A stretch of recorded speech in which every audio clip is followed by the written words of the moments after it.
Nije mu dobro bio kilo rakije i... Nisam pio ništa. Mile se rastužio. Ko, Mile? Da, On je tugaljiv. On je tugaljiv što se tiče toga. Zato da svesno ideš u službu. Svesno ideš u službu.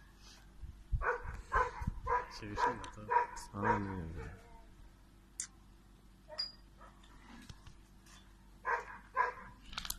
Ma to je daleko. Pa sad, čekaj bre. Ajde. Malo ga smanjimo. Snime budalu.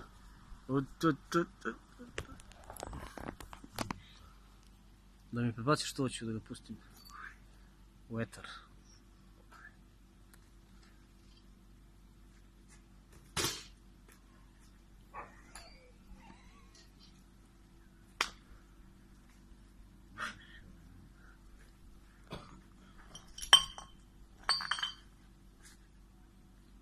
Šta mu je šakale? A?